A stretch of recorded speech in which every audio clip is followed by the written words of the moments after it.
তো hello friend, আসসালামু আলাইকুম। আজ আমি তোমাদের দেখাবো জলে সার মিশিয়ে গাছের টপে দেব।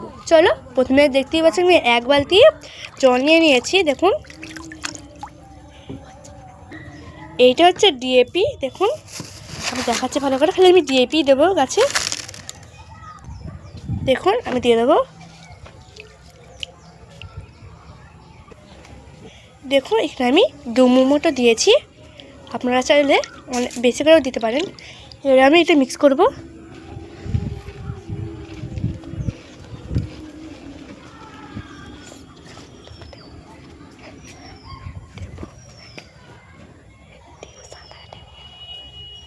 দেখুন, ভালো করে গুলে নেব। দেখুন, আমি ফের হাতটা ধুয়ে এলাম। আমার মা বললে হাত দিয়ে ভুলে গুলে দিয়েছিলাম। দেখুন, ভালো করে গোলা হয়ে গেছে, আবার সর জমছে। দেখুন, চলো এবার আমি গাছে দেব। দেখো, এবার আমি গাছগুলোতে দিয়ে দেবো ভালো করে।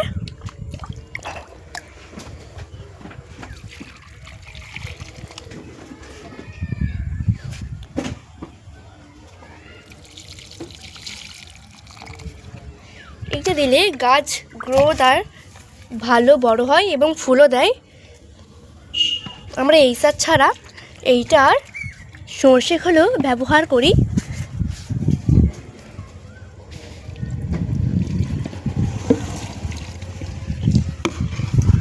ছিল আপনাদের সঙ্গে আমার দেওয়া হয়ে গেলে বলছি। দেখো বন্ধুরা, সার দিতে দিতে আমার গাছের সঙ্গে আপনাদের পরিচয় দিয়ে দিই। দেখুন, এইটা হচ্ছে লঙ্কা গাছ। দেখুন কত সরু সরু লঙ্কা হয়েছে। এই পাথরকুচি গাছ দেখুন, আমাকে স্কুল থেকে দিয়েছিল আমার স্যার। দেখুন, 2টো দিয়েছিল।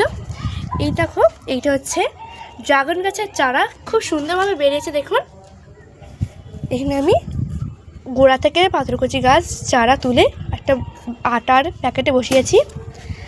এইটা হচ্ছে বেদানার চারা। বেদানা ফেলেছিলাম খেয়ে দানা, ওইগুলো থেকে নিয়ে গাছ বেরিয়েছে। দেখুন, এইটা হচ্ছে গোলাপের চারা বসিয়েছিলাম, ওইটাও বেরিয়েছে। এইটা হচ্ছে অ্যালোভেরা গাছ। দেখুন, ছোটো ছোটো অ্যালোভেরাও বেরিয়েছে। এইটা হচ্ছে পুঁই শাক। এইটা হচ্ছে ঝাউ গাছ, 2টো ঝাউ গাছ আছে। আর এইটা হচ্ছে প্রতলেকা গাছ। এটাকে সবাই প্রতলেকা বলে। এইটার নামকে আপনারা কমেন্ট করে বলবেন। এইটা হচ্ছে তুলসী গাছ, আর একটা তুলসী গাছ। দেখুন, চলো এবার আমি গাছে ভালো করে জল দিয়ে দিই। দেখুন, চলো বন্ধুরা, আমি আমার ব্লগটা নিয়ে শেষ করলাম। টাটা, বাই বাই, আল্লাহ হাফিজ।